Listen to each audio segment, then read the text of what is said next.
Good evening, everyone, and welcome back to the Nexus Gaming Series. My name is Bahamut. We find ourselves here in the Division B East. Sorry, I looked over at chat. We're starting off, or excuse me, we're closing out our night in Division B East playoff matchup between the third seed, oh my god, Party Time, and the number 6 seed, Demonic Entity Within. But before we get into that, I'm sure you're all sitting at home wondering about booty shirts, but also how we got here. The home team this evening is going to be the, oh my god, Day, thank you for gifting a sub to Swanky Sushi. Since we're in NGS playoffs, the higher seeded team gets either first pick or map pick priority. Party Time is that higher seeded team, opting for first pick priority for game number 1 and banning out Cursed Hollow and Towers of Doom. Demonic Entity Within decided that Infernal Shrines and Volskaya Foundry were not coming into this best of 3 series, so they're going to get rid of those and choose to take us to Tomb of the Spider Queen as we are blazing through this draft and we are into a first pick Alarak, but a Rainer Deathwing on the left to be banned out and an Ana and a Malthael to be banned out on the right. Now, this Malthael ban is very early. I mean, part of me thinks it could be Cho'Gall. Cho'Gall actually works pretty well on this map, but that's going to be an Ariel and an ETC to be grabbed on the right-hand side. So they're going to be looking for that maybe Mosh Pit with the Resurrection. ETC is quite the disruptor in a sense. Another good hero that's been kind of filling that role as well is going to be like Mal'Ganis. Hold on, I'm missing a lot in chat, so we need to scroll. Get those booty shorts. It's just clap, clap, clap from Stark, Day, and Swanky Sushi. Okay. I will not be denied. We're almost into this match. We're almost into booty shorts. Oh my god. Thank you so much. Like, I love you all so much. Cat Peach with the claps as well. Get Bandit matching booty shorts. Oh my god. Ariel makes it through the whole ban phase. What? Arrow? I don't know either. Day, I did see that you sent me a DM about the Peepo Comfy, so I'll update my stuff after. I'll probably end up doing it tomorrow morning. But thank you for sending that over to me because I do love a higher quality Peepo Comfy because this is probably one of the best emotes out there. Either way. Stukov to be banned out, as they do need a healer on the left-hand side. His zone potential is pretty good. The Lurking Arm is a good setup as well. Ragnaros to be removed as well, so that's something that it pops up here and there on Tomb of the Spider Queen. He's actually really, really impactful. Lava Wave is a good way to constantly push out the waves. You also do have the Molten Core that you can pop in the mid lane, allowing you to actually rotate and be able to affect all 3 lanes in said Molten Core form because of how small Tomb of the Spider Queen is. Next 2 picks coming out from from the members of Demonic Entity Within. They still need wave clear and they still need a solo lane as well as some extra damage. Cassie is going to fit that role of the extra damage that they need, or just mostly the damage they need. Nazebo coming in here, and this is probably going to be in the top to mid rotations with the core 4. This is not going to be, in my opinion, it should not be the solo laner due to the fact that you want to have Nazebo rotating as much as possible, hitting as many minions and potentially stacking up. Heading out, don't feel like staying up tonight. Hey, have a good night. Thanks for coming by, Kaleo. You have a wonderful evening, and thanks for being you. You beautiful human, thank you. Alright, Imperius to be picked up for the solo lanes. They're going to show that a little bit right there, but a Malfurion to be grabbed as well for the cooldown reduction as well as the roots that can come out. A lot of Malfurion popping up here and there. Very interesting. Ariel, ETC, Cassian, Nazebo, they need something to go into that Imperius. Now, Leoric wouldn't be a bad idea. Entomb would actually work out really well with the Ariel, ETC, Cassia, and Nazebo. You could actually zombie wall around the Entomb, and that way you can lock them down further. I actually love the idea of a Leoric, because also into Imperius, he's got good self-sustain, he's got good wave clear, he has the Wraith Walk to be aggressive, to maybe get in the backline, but it's actually going to be a Zool. Zool's going to be coming in here, and I think they're just going to try and outpush the lane in general. I gotta say, that's not a bad idea whatsoever, grabbing the Zool, but he does not pop up very often because of his heroic damage is a little bit on the weaker side, if I'm not mistaken. But either way, he's still going to be able to siege fairly well. We'll see how that goes into Imperius. But I love our matchup thus far. This is going to be a great best of 3 series to close out our evening for Monday night Heroes of Storm action. But pull that back to me. Bandit has been out cold this entire time. You tired, bud? Bandit, bud. You okay? You sleepy? You got 2 walks today, and it's showing. Look at all those people comfies in chat. All those people comfies. Zool solo lane feels bad? Yeah. I need to stop drinking something and reading Twitch chat, because it's cowards ban Deathwing. That's too good. All right, we are going to load in here in just a second, and thanks you all for hanging out. Thanks for supporting stream, and thanks for continuing to help us push towards Twitch Partner. I really, really appreciate all of you, and seriously, thank you. Heroic damage is on the weaker side. Baja has forgotten the Ghillie Shark Zool. Now, here's the thing. That was a Gilly Shark Zool, but that was also a Chymotrypsin on Tyrande. And I'm thinking of the exact clip where there's actually the healing numbers shown the entire time, and it's just Tyranda's numbers doing like 20k healing in a fight. It's dumb. Let's get into game. On the left-hand side, we got the members of Party Time. We've got Silly Man on the Malfurion, Chess Clue going to be on the Malfurion, Bishop Mist to be on that Alarak, Schumann on the Gul'dan, and EKB on the Imperius. On the right-hand side, we got the members of Demonic Entity within. We've got, I can't see you because you're moving. Kumara's going to be on the ETC. Luigi, I think, is going to be on that Ariel. We've got Volotron on the Zool. I can't see Pizzo. I'm gonna go with Pizzo. Sure. On the Cassian, we've got the Endrendil. I believe it's Endrendil on the Nazebo. I did my best, but either way, let's go ahead and get into our level 1s. We actually have Pandemic still for the Nazebo. Interesting. I've actually been seeing the majority of Nazebos going into the. It's the spell power increase, but I'm blanking on the name. Things of the Deep at level 1. There we go. Things of the Deep is typically what I see a lot of Nazebos go into, but it also allows them to increase that range. But you're also getting, by the end of it, if you get to 100 stacks, you get 10% spell power increase on that Nazebo. And when you're dealing a lot of damage, that's pretty helpful. But that's a lot on Kumar actually, who ends up getting forced back. I was thinking Nazebo would be the dive target, but not the case right there. Is actually, speaking of dive, they're going to slide through Bishop Mist, who does find a silence on Dwan, going to poke at them as well. They don't have that level 4 show of force just yet, but right now they're still just poking at them, whittling them down here and there. Things of the Deep. Thank you, Stark. Yes. I honestly, I'm a little surprised by this Pandemic pick, but we'll see how it works out for them. Gul'dan went into Pursuit of Flame at level 1. That's not something... Ooh, that was a really good power slide to interrupt the sounds coming out from Alarak. Doesn't connect it right there either. But Pursuit of Flame for the Gul'dan. Now, ages ago, it was kind of... It was either...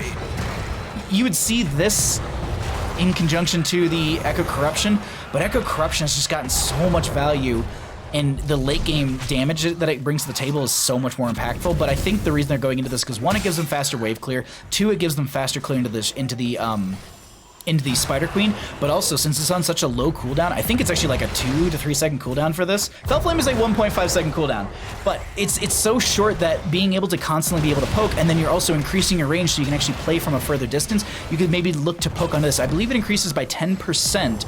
But you can still see, like, that 10% still seems like a lot. Like, it goes, I don't know. I've seen so much Gul'dan without Pursuit of Flame that when I'm seeing it, like, you can throw it so insanely far. Let's actually pull Gul'dan back up really quickly.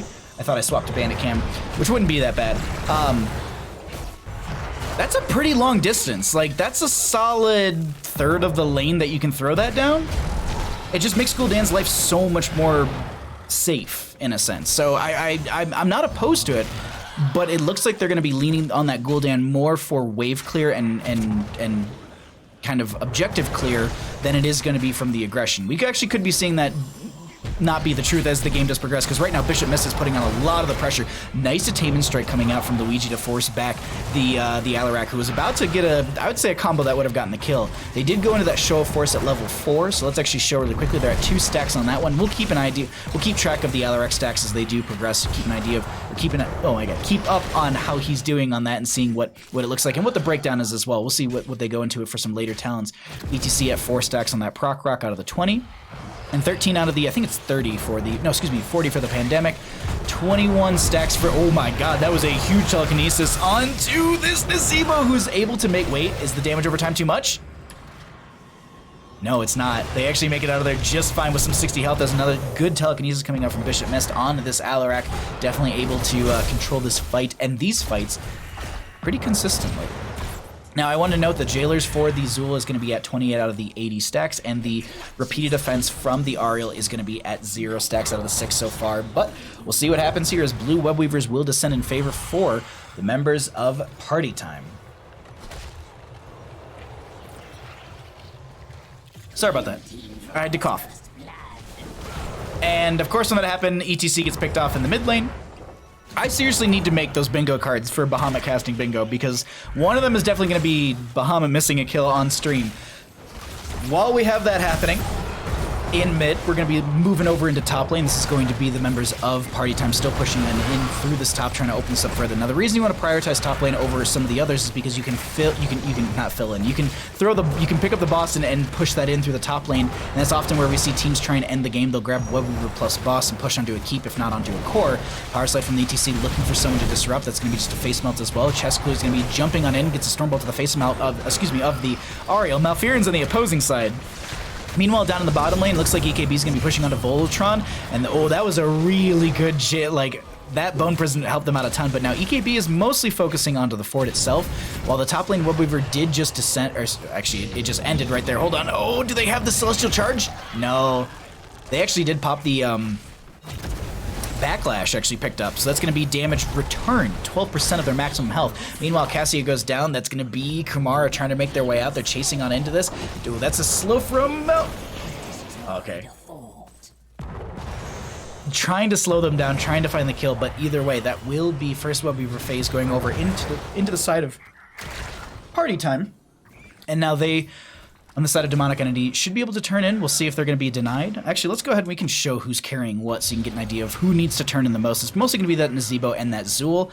They're just throwing the majority of gems onto them. Looks like they're going to turn in what they have currently, get them near halfway, if not over halfway, on the side of Party Time. But on the note of where we sit in-game with our levels, let's go ahead and cycle through some of these other numbers. It's 2-0 in kills, and it's we got a solid level lead in favor for the members of Party Time, as they're going to go ahead and grab this camp on the left-hand side to force that into mid. While all that's happening, see, Schumann, with the Felflame, it's 1.5 second cooldown, and you can play from the opposite side of this. Nazebo's not going to be able to throw anything onto you. Zombie Wall, I don't even think the Zombie Wall matters, but they're actually gonna leech some life off of that just to get some health back.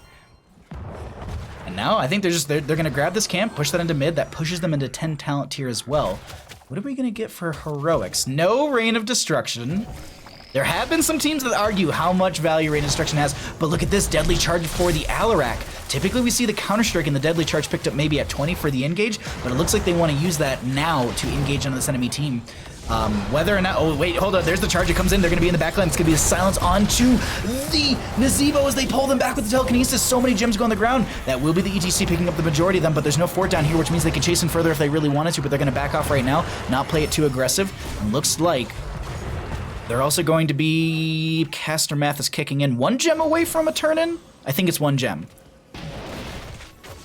ETC gonna push some pressure onto Chessclue, who gets the Dwarf Toss out, throws a Stormbolt out as well to respond. Currently have Zool turning in above them. If they don't interrupt it, that's going to be... Oh, actually, I thought they would have gotten red Webweavers off that, but I didn't actually do the caster math correctly.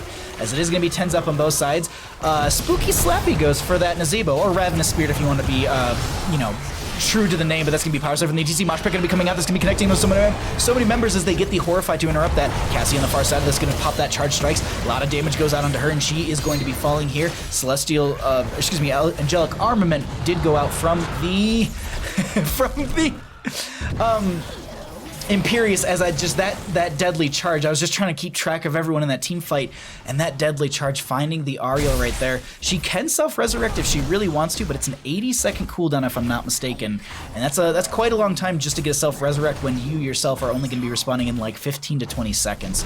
So second Webweaver phase will be coming down in favor for the members of Party Time. Bing is Division C. Wait, what? Marks off bongo card. Or excuse me, bingo card. We'll call it bongo card, why not? Top lane fort goes down before they even get the Webweavers to descend. 13 talent tier, not too far off. Nazebo sitting at 95 stacks, not too bad. Also finished out the Pandemic. The Jailers was finished out by the Zool. 1 stack out of the 6 on the Ariel for the repeated defense. 14 on the uncapped quest at level 1, but 14 out of the 25, if I'm not mistaken, on the Stormbolt at baseline. 125 sadism on this Alarak currently. They did go into applied force at level 7. That means they're reducing that by 10% already. That's gonna be just, oh, that's a silence onto them. Ball lightning's gonna be jumping around. There's a lot of damage onto the Cassia, who does end up going down. Resurrection coming through from the Ariel, so they can have an opportunity to take this fight once again. Power Slide from the ETC looking just to interrupt. No mosh pit for the next 23 seconds. That's gonna be a huge pull in from the Alarak. 131 sadism, but the spooky Slappy comes out. The Ravenous Spirit not able to find the kill. They were looking onto Bishop Mist. 134 sadism as they get the mid lane fort from the Webweaver phase, and they're going to be looking for a top lane keep sub 10 minutes into this game. I want to highlight the Alarak currently because I want to see what they are doing sadism wise.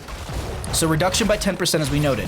Takedowns have been at 24%. They can max out at 30. Show of Force at level 4 is at 20%, so that's maxed out. And Blades the High Lord was just picked up, and I believe that one has to do with when you're actually hitting heroes. I always mix this one up. So it's basic attacks against heroes, increases sadism by 2. So the sadism can be increased to, oh god, caster math, 50, 80, 70% because of the 10% reduction from level 7, right? 30 from the baseline, 20 from applied force, and 40 from show of force. And then you have a 10% reduction. Yeah, wow, we can caster math. Either way, that's gonna be Luigi taking a lot of damage, ETC disrupting a little bit in the backline. Hold on, the Mosh Pit comes out, but the Horrify comes out as well to counter that. This is going to be Bishop Mist chasing the ETC, deciding not to go any further into that chase, and they're actually gonna have the Jailers zoning the back a little bit right now, but the red Webweavers will be descending. That buys a little bit extra time for the members of Demonic Entity Within.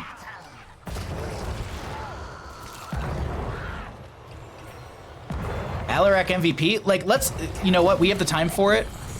Actually, you know what, let's look at the talents really quick because 13's just coming in. Let's show 13. Oh my god, the deadly charge in. That was a really good face melt, but they're gonna pull them back in. Murden dives out, and they find the kill into ETC. 151 sadism. I know I keep harping on this, but that is a lot of damage for this Alarak. What are they currently sitting at? I just want to know, like, auto attack damage-wise. 270. 11 minutes into this game, this Alarak hurts to be hit by. Mid lane Webweaver was already cleared out. Top lane is going to be descending on in right now. Let's actually jump over the Cassia vision. Get an idea of what the vision looks like for our orange team or our red team. As the ETC walks right through, there's going to be a power slide through to the other side. Celestial Charge connects onto ETC. They're pushing them around. Detainment Strike came out as well, trying to put them in a better spot as they are going to be able to walk out of that one right there. Actually, it wasn't even Detainment Strike pushing them around. It was the Telekinesis as the Alarak is going to be diving in with the Deadly Charge. I was talking about them being aggressive on this Alarak, and boy, howdy, are they showcasing how to be aggressive on an Alarak. I know I keep jumping over to them, but I just want to... They've maxed out Takedown sadism, Show of Force sadism, and they're nearing the halfway mark on the Blades of the High Lord. That is a whole lot. I rarely get to see Alarx go this high with their sadism. That's why I'm getting so excited about it. I hope it doesn't come across as me being like, I'm rooting for them. I'm rooting for both teams. Like, I would love a game 3 in the series. I'd love this game to go on more than 15 minutes, but it feels like the members of Party Time are here to put on a showcase of how to play Tomb of the Spider Queen, and Bishop Mist on this Alarak is showing some force, showing some deadly force. As promised, let's go ahead and cycle through some numbers. We've already got 16 talents here. But Gul'dan actually is carrying with the majority of the heroic and siege damage. 49,000 heroic damage, 31 coming out from that Alarak, and I wonder if it's more or less just the Alarak capitalize on kills and Schumann just getting a lot of AoE into the enemy team with a lot of their, well, AoE abilities.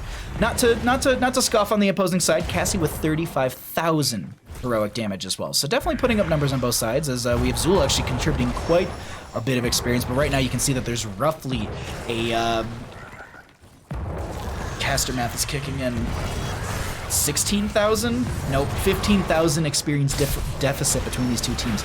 15,000. That's quite significant. That's why you're seeing it 17 to 14 in levels, as the Webweavers are going to be descending on in through the mid lane. Top lane already went down to the earlier push, so they're going to be looking to go ahead and take down this mid lane and then maybe rotate to top. Zul trying to make quick work of that, as it is going to be a... Oh, that Mosh Pit comes out, but the Horrify will interrupt that immediately. They're going to try and capitalize on the ETC, who does go down right there. A lot of damage onto the Cassia, who got hit by the Celestial Charge. 2 for none. Resurrection is up and available, but they just don't have the angle because, as it was changed in the patch a couple weeks ago, the distance you can cast it was reduced, as well as there is an increased cast time, making things a little bit more difficult. But right now, the members of Party Time, Webweaver lists in this mid and top, are looking to end the game, and they're trying to defend on the side of Demonic Entity Within, but this core is falling a little too rapidly, and are they going to be able to stop them? Hold on, I need to look really quickly. Nazebo is actually almost done with stacks as well, but unfortunately that will be game 1. Going over to the side of Party Time. GG, well played. I'm sorry that I missed like all of chat, but dang, that was wild. There's no way Bishop Mist gets Alarak in game 2. There's no way, right? And like, Alarak was really, really good. Like, don't get me wrong. I don't want to take anything away from Bishop Mist. They had an insanely good game. But I want to talk about this Gul'dan. Schumann on this Gul'dan. Look at this. Topping Heroic. Topping Siege. Like, Siege, they have 72,000 more Siege damage than the Zul? Granted, Zul was in bottom lane, so there's that factor. The majority of the game, Zul was in bottom lane. And Gul'dan was double soaking. But that, I mean, still a decent amount of experience contribution coming in from Gul'dan. I feel like I have to ban the Gul'dan and the Alarak in the next game.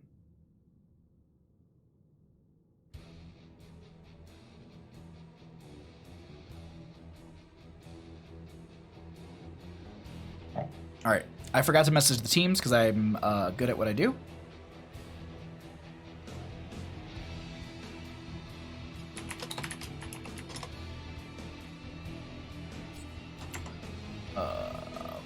Just gonna update stuff on the background while we wait. Well, I get to see game 2. Swolenator, what's going on, bud? I hope you're having a wonderful night. Thanks for coming by. I need to go to cast screen.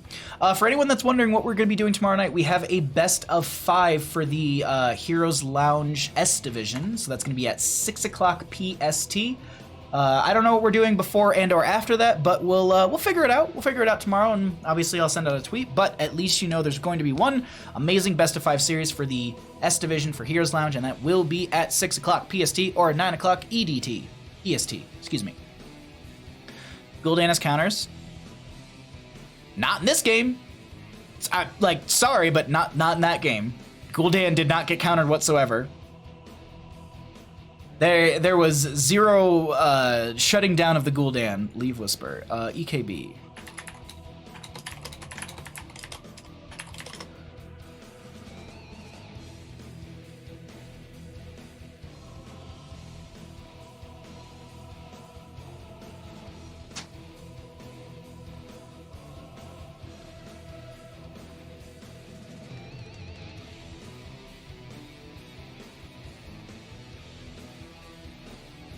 Zero kills. I mean, they shut him down every single time.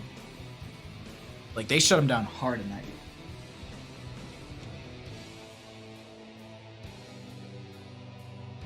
You were talking about banning it, though. Oh, no, yeah, no, I'm just saying, like, we don't think it's necessary. No, I understand that, Lorelai. I'm following Twitch chat. I get it.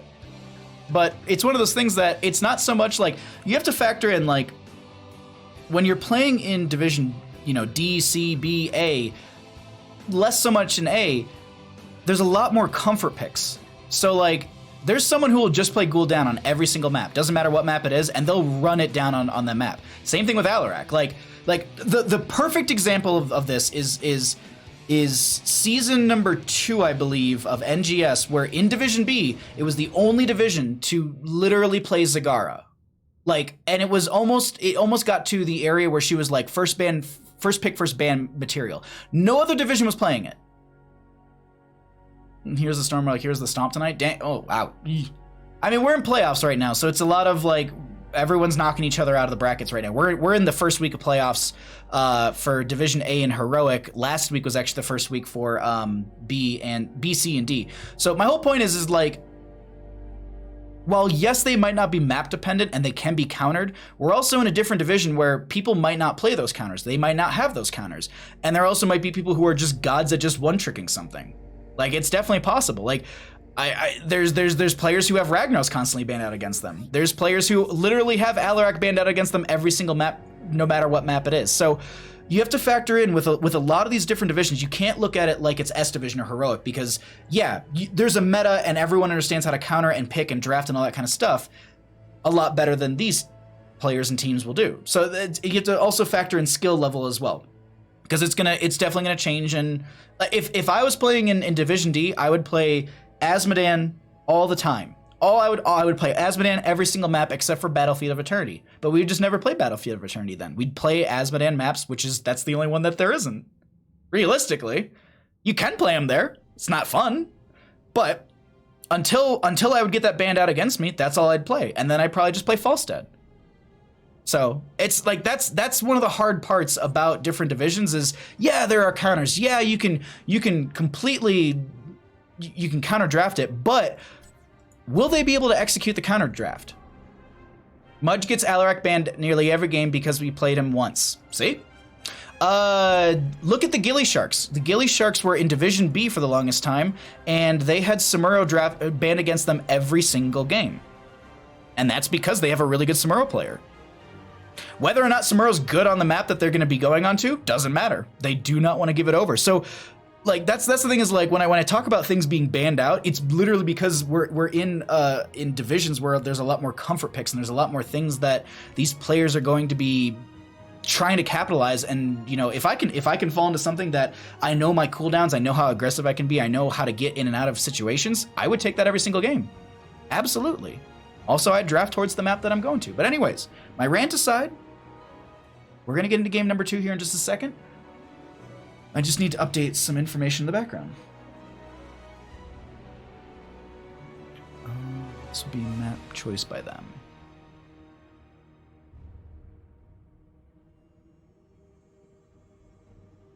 All right.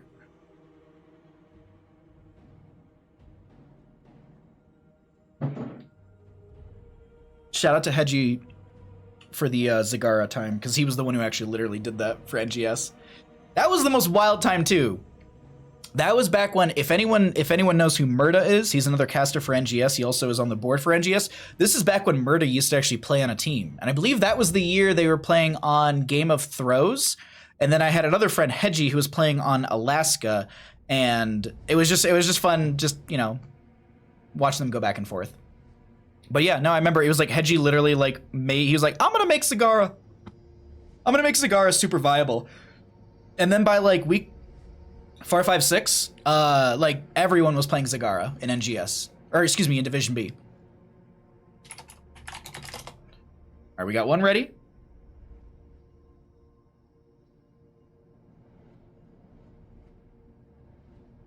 Also, Gold Gorgon, thank you for the follow. I appreciate that. Sorry I missed that earlier.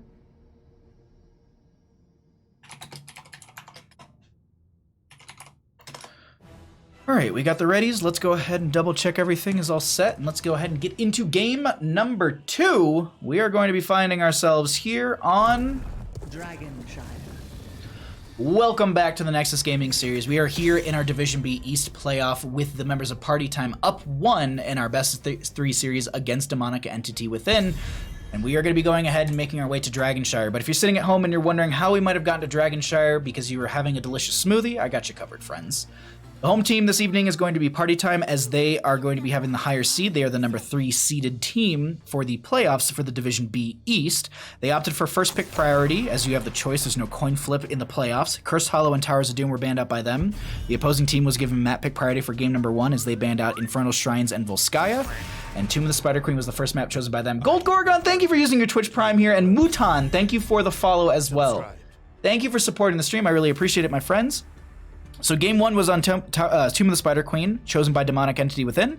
They lost that. As the losing team, you can either go for first pick or map pick priority. They're going to go for first pick in this game number 2, meaning that Party Time had the map pick priority choice, and they chose to take us to Dragonshire. Let's get back into our draft and find out what we've had thus far. A Rainer to be banned out, a Alarak as well, ETC to be removed as they don't want to deal with that cow. But now on the left-hand side, we have another ban coming out. Deathwing is still up and available for ban if they want to go into that. I believe it was banned out by the members of Party Time in the last game, even though they had first pick priority for said game number 1. So either not feeling like they will get value from it, or not feeling like they're going to be able to... See, this is a perfect example of Division B meta, or just meta in general.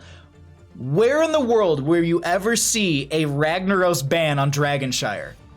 Please, riddle me that one, Batman, because I rarely ever see a Ragnaros, if ever, banned out on Dragonshire, or even picked up, to be honest. So this is a good example of players with really strong abilities being banned out. Like, I'm sure that there's someone on the side of Demonic Entity Within that just plays an insanely strong Ragnaros. They're like, nope, you're not getting that. That's a comfort pick. So that's just, like, that was what I was kind of harping on earlier, and I know I'm jumping back to that, but still, just, that was the whole big thing, is like, there's comfort picks, and there's things that people are really, really strong with, even though they're not considered meta or high within the meta tier itself.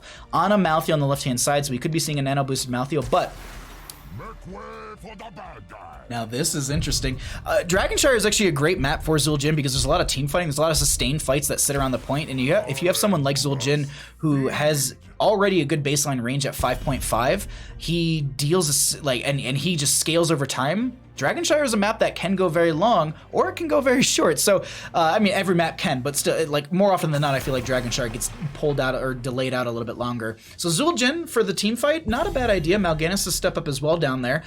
They're still going to need a healer and then some sort of mage on top of that, like a Kael'thas or a Jaina, maybe a Jaina, so that way the Zul'jin can continually step up and chase a little bit more effectively. We'll see what they go into at level 1. If they actually go for the Headhunter at level 1, and they complete half of their baseline you-want axe, so the 75 stacks, or 15, which we'll see, they can have up to a 7.7 range, which is one of the largest, or one of the furthest in the game outside of Sergeant Hammers. Fear the Fire Lord, deadly, yes, exactly. Always ban my Murky. See, Swanky Sushi knows. Game 3, please give. Maybe we'll get to that game 3, but Li Ming to be banned out, not a bad idea either.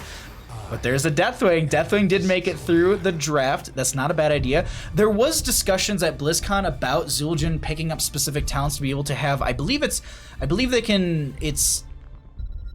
armor, not mitigation, but I think it's like ignore armor.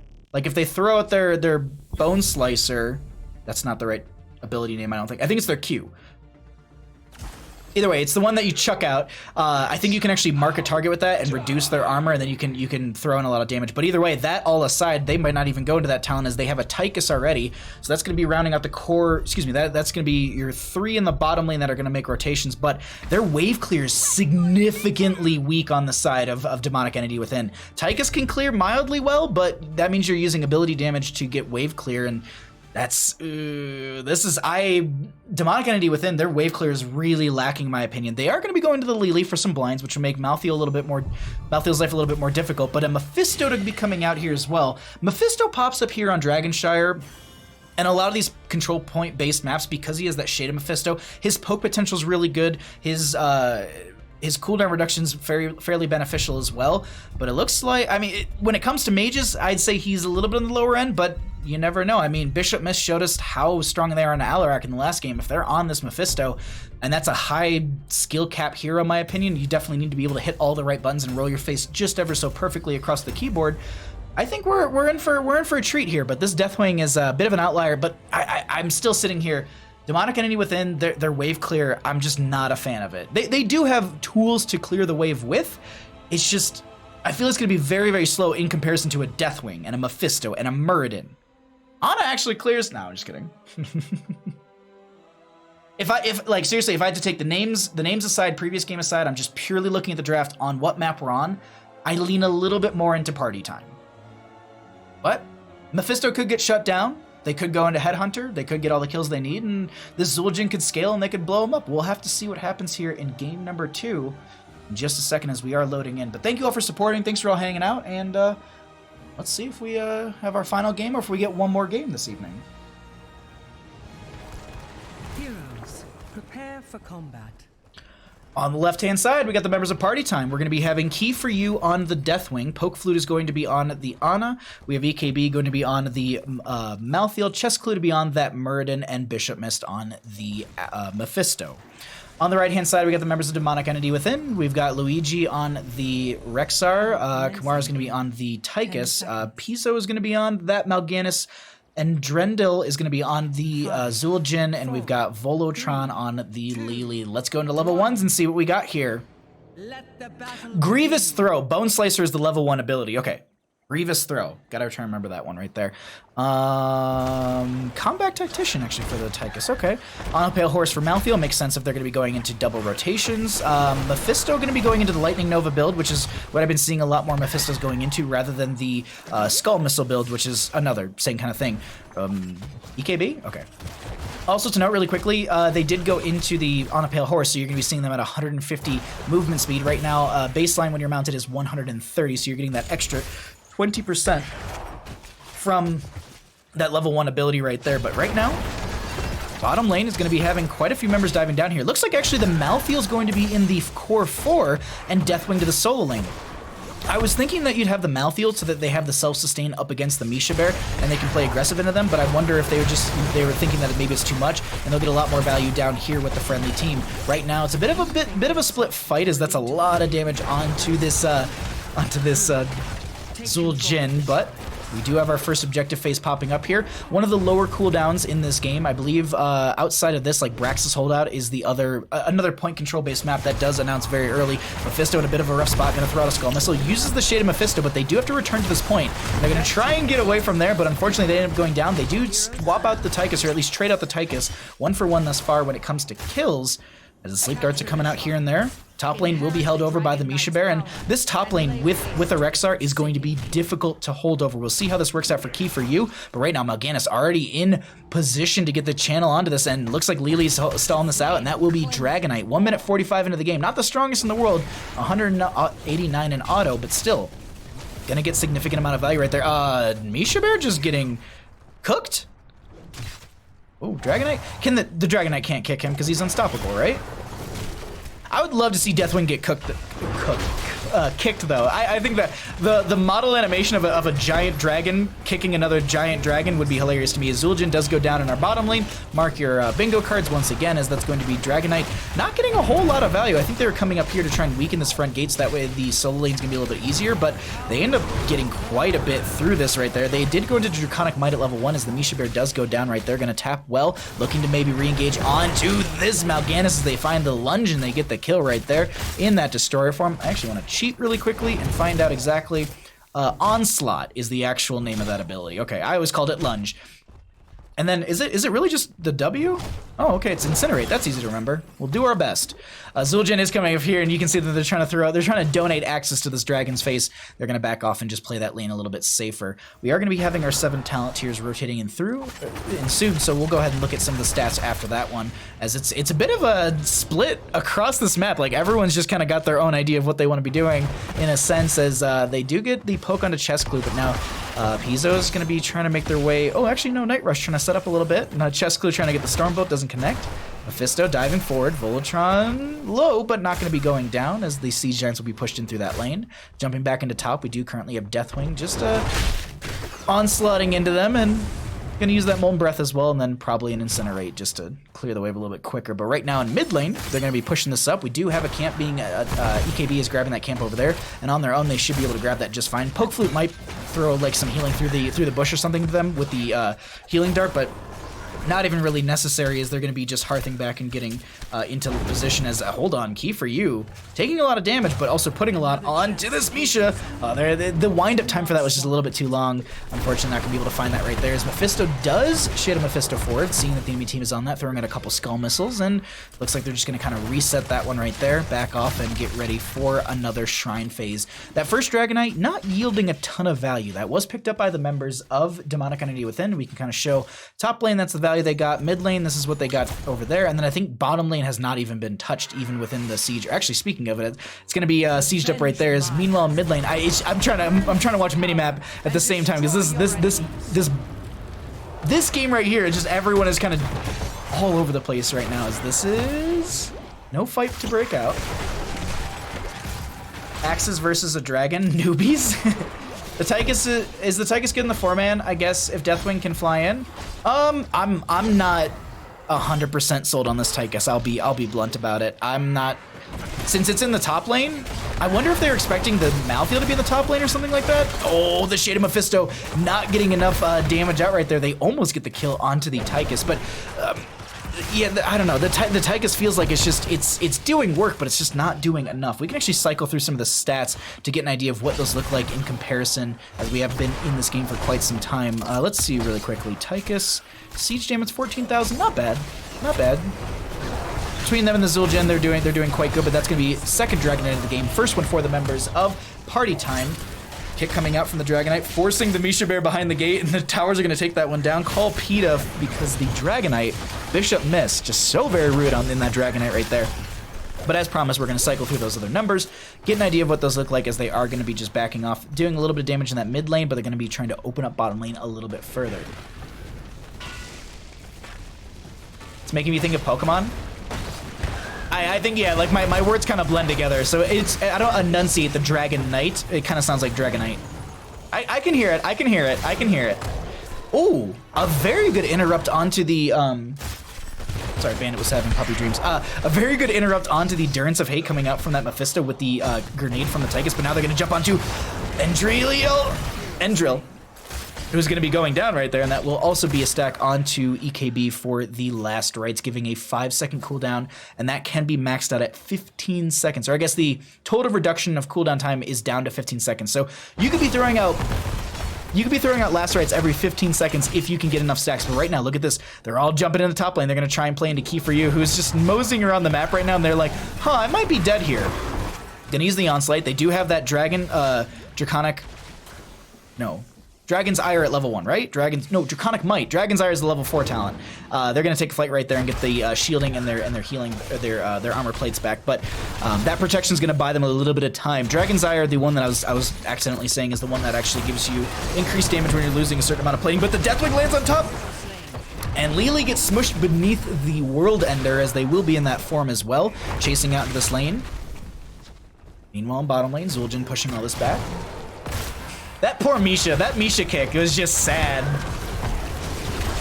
Deathwing with the Molten Flame just cooking this Mal'Ganis. That was a nice dark conversion coming out from them. Conversion? Yeah, it's dark conversion. Yeah. I was like, convection? No, that doesn't sound right. This is so much damage initially onto Chesclo, who is in the avatar form. Bishop missed trying to make their way back behind the gate. Deathwing going to be going down. They did not go into the Headhunter at level 1. Zul'jin actually almost that halfway to the first part of the rewards. They will be getting that 1.1 range increase very soon. Currently sitting at 5.5 as noted before, so they'll go up to that 6.6. You know, it's one unit, but still, that's a significant range increase. Get you a little bit safer. I mean, think of it like Gul'dan with the Fel Flame, the Pursuit of Flame that we saw earlier, as Bishop misdives in here and finds the kill into Zul'jin. I was talking about them being able to be safe, but Bishop Miss says, you know what, I'll still just dive. I'll dive on you. That's whatever. Top lane with the Dragonite. Not often where we see the Dragonite being pulled. Interesting choice, but it looks like they want to try and just not even up, but easy up the top lane for this Rexar. But speaking of top lane for this Rexar, as I tried to grab a glass of water, we currently have Lacerates? No. They actually leave the damage over time, and they were just confident with that right there, as they do get the kill onto them. Dragonite does go down. Voltron taking a lot of damage. There was the Durance of Hate was actually perfectly timed to connect onto the Lily as they got out of the Dragonite. Nice Storm Bolt coming out from Chesclo as they chase in further. Ooh, they get the stun with the Groundbreaker as well from Key for You. Little Molten Breath coming out as well. Malthael gonna go ahead and grab the camp just below us, but now they might actually just jump off. No, they're gonna continue working on the camp while the friendly team is just gonna brawl out right above them, just casually. It's a lot closer than game 1. There's a lot of good back and forths in this game. Game 1, I think the Alarak really caught them out of gear. Oh my God, Dark Conversion comes out. Doesn't get them the value they're looking for. Toss Dingo was used by the Zul'jin, gonna go down to 1 health. Still goes down right there.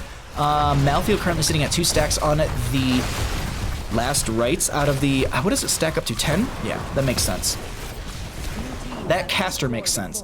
But they will be able to rotate or pull in their 13s here in just a second. Rexar are going to be grabbing the camp over in this bottom lane. Malthael still soaking up and looking for that 16 talents here, but they got a little bit to go onto that one right there. Key? I think I said your name right. Thank you for the follow. Sorry I missed that about like 9 minutes ago. But I'm glad you're enjoying the content you're seeing as we have the Siege Giants coming on in through bottom lane. Tychus and friends regrouping for mid. Another Dragonite should be announced in just a second here. I believe it's a fairly short cooldown. There it is, yeah. Redden actually jumps back right there, just backing off. They didn't want to push up this wave too far. I mean, they can play around this fact that they're going to have 16s here in just a second. And I think that's exactly the game plan for them. They need to take a fight here before those 16s hit, so they realize it as well. So there's going to be... They lock down one for a couple seconds. Ana getting very low here. Tychus finds the kill, but that ends up being Tychus going down as well. This is about Guinness, who's very low. I think they popped the Dark Conversion onto someone. I just didn't see who it animated onto. Deathwing had to cycle out because they're so very low. Does tap well. That is going to be the Maltheo going down as well. Bishop missed, so very low. They do find... Ooh, they actually use the Shade of Mephisto forward. Find the double kill. They themselves end up going down as Murden's trying to put some pressure onto the Zul'jin, but they're in Toss Dingo, and they need to... Oh, they find the kill onto the Zul'jin just as before they get chest clue right there. Dragon Phase up and available. Deathwing actually could take flight and land in the top lane. Cataclysm going to be coming through. That's a lot of damage right there as they try and re-engage onto the Murden. Oh, they find the kill onto the Mal'Ganis before they can get the counter kill. Chest Clue is just living in this avatar form. Does drop it right there. Backs off. The Lily is very dangerous. But Deathwing can take flight and land into the top lane, but I believe it takes about 16 seconds. What are you doing, bud? Hey, bandit. All right. Tychus clears out top lane, Lily to be in mid. Let's actually pull up the towns because we didn't get to look at the 16s long enough. Oh, but this is a lockdown onto Lily. If they get the Stormbolt connected, they did. Sleep Dart, Last Rites, everything being used. Not everything, but quite a few things to be used right there. That's 4 stacks on the Last Rites. They do, they had Channel for a couple seconds, but I just looked at the minimap. Rexxar and Misha are in that bottom lane harassing. And with that delays things out for the, oh wait, no, Stormbolt. They dive onto them as well. No Last Rites available, but they still find the kill onto the Rexxar. Capitalizing on minute missteps coming out from the members of Demonic Entity Within. And while they realize they can't get the Dragonite, they're going to say, let's go ahead and open up this mid lane a little bit further. Maybe we'll catch them in the rotation, and they see them right here. That's going to be Stormbolt onto 2, Deathwing with the Incinerate. They Molten Breath them as well, and this is just the Durance of Hate locking them down, lunging forward with the Onslaught. No one in top lane to get the channel just yet. Key for you, I think, is going to make that rotation. I wonder what the thought process was for the Lily pick. It was probably just a denial just in case. Deathwing can't be blinded. So the only thing that I can actually think that would be for the Ana and or the Malthael.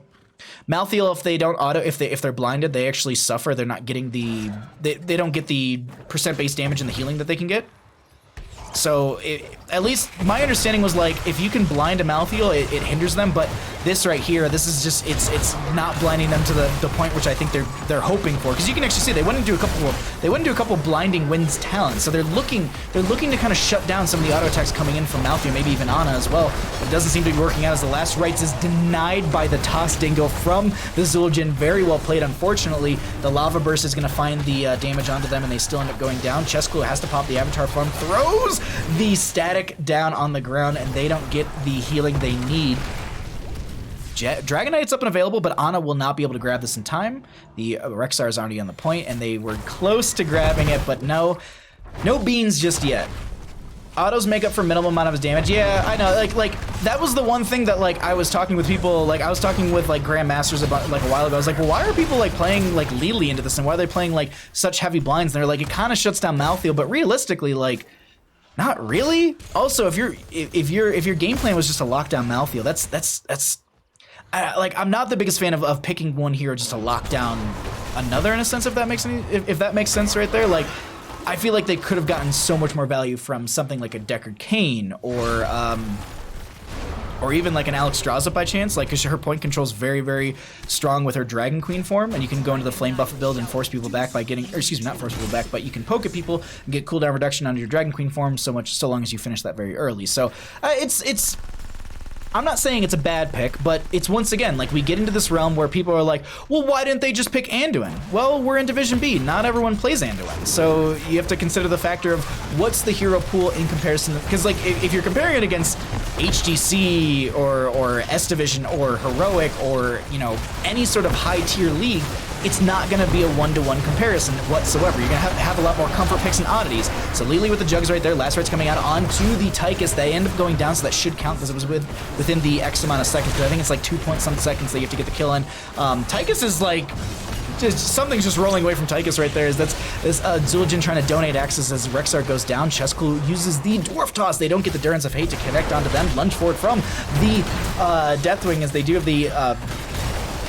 Toss Dingo from that Zul'jin, but they end up getting picked off right as that ends. The bottom lane fort goes down as well. Deathwing with the Incinerate just to force back the enemy team. Actually, Mephisto stepping up as well.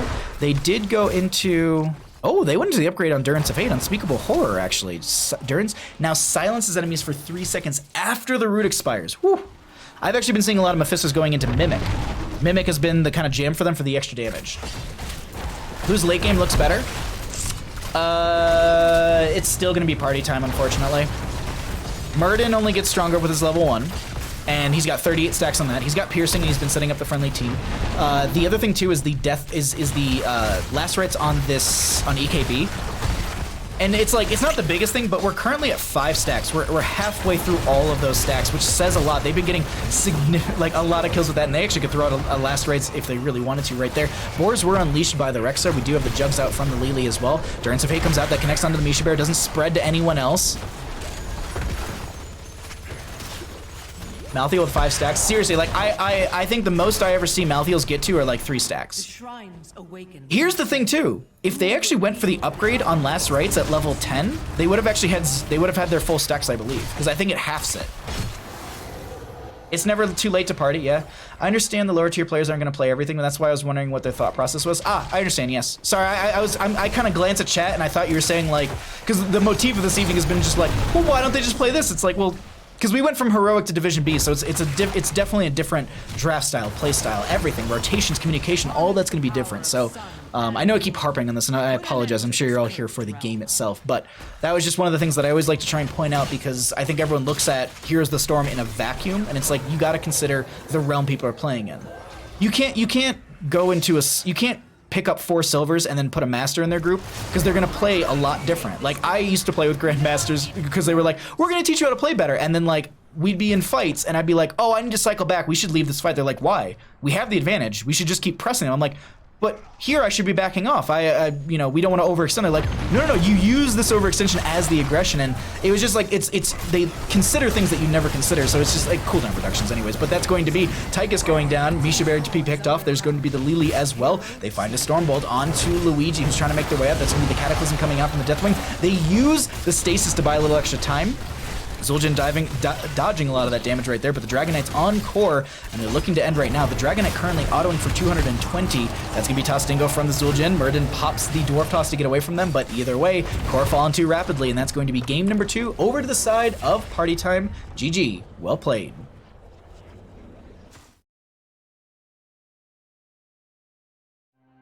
EKB doesn't need to all upgrade for 10 stacks, Pog. I know, Mega Muffin, that's what I'm saying. If EKB took the alt upgrade, he'd have a 15-second last rites. Exactly!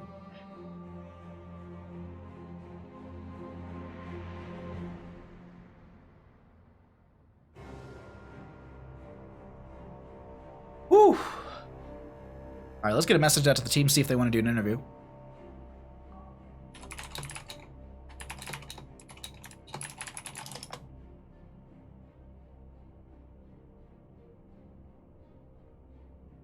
No game 3. For anyone that's wondering, before you all run out of here, we're gonna do a short interview, and then we're gonna raid someone over. Oh my god, excuse me. We're gonna raid someone over, and then we'll also let you know what stream schedule is going to be like for the rest of the week. So let me jump into a lobby, and we'll get a player in here in just a second. Let me show talents as well, because I'm sure you're all interested in that. Came in too early for AKB to fully stack, yeah. I hope I kind of get AKB. I kind of hope I get AKB. EKB is the interviewee, so I can ask about last right stacks. Alright, we're just waiting. Oop. Okay, we will change this over, and we're going to be joined by EKB at this time. Congratulations on your 2-0 victory. How you feeling? Doing pretty good.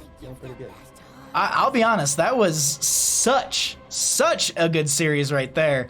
And, like, let's talk about game 1. We went to Tomb of Spider Queen. It was a really good back and forth. Well, actually, excuse me.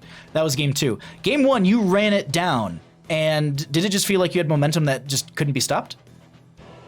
Yes, I felt like we were just a giant bulldozer, just running it down on all the lanes and just crushing whoever was under it. Now, getting into game number 2, Dragonshire. This Malthael pick. Do you think that they were expecting that you were going to be 1v1ing into the Rexar? I believe they were. Because that's how it kind of came across as me, is how they drafted things. But the biggest confusion that I had was the Lily. And did it feel confusing to you all? Did it hinder you at all? Because that was the one thing that I've talked with some people before. They're just like, oh, Lily can kind of hinder Malthael, and the blinds are really annoying to him. But did it feel like it bothered you at all? Or were you just like, no, I'm still just dominating this. It's not that big of a deal. It wasn't a deal actually, because most of my markings are done with my shroud and race strike actually to reset the mark. So I actually don't really auto that much when during the team fights. I just warp around with the level 7 massacre talent, which applies the AoE marks, and that's my primary way of just marking everyone during team fights. Nice. It was such a good series. Now we're going to be progressing into the further in the playoffs for NGS Division B East. Are there any teams that you're going to be going up against? So I'm trying to look at the tournament page really quickly to see who you're going up against next. You will be going up against, spoilers to anyone in chat, it's going to be Regen Phoenix. Are you nervous or excited about that matchup? I'm quite excited about that match. I think they beat us in the season 2-1, I believe, and it was pretty close games on all three. So I'm looking forward to this. And now I'm already seeing above us, or above that, there's Bread Rising Yeast Sports versus Salt Scale Murgles. If you beat Regen Phoenix, which of those two teams would you want to go up against for the grand finals? You said Bread and Salt. Bread Rising Yeast Sports and Salt Scale Murgles. You want to take this one? Oh, I didn't even see we had another person join. Hi. That's my healer. Yeah, I personally think it would be cool to go up against Salt Scale Murkles, because I believe they were our very first match of this season. If not our very first, then we faced them very early on. And I feel like as a team, we've learned a lot since then. So the ability to go back and have a really compelling matchup once we've learned something new, as a group is always something to be excited about. No, that's exciting. No, I think that's going to be an absolute blast of a game if we'll get to that one. But these games were an absolute blast. I had so much fun casting them. Congratulations once again on your victory. And before I let you run out of here, any shouts that you'd like to give? Just shout out to everyone in GS and also my team. Thanks for playing, guys. This season has been really fun for us, and hopefully next season. Well, congratulations once again. Enjoy your victory, and maybe I'll be seeing you down in that next best of 3 series. But you all have a good night, and congratulations once again.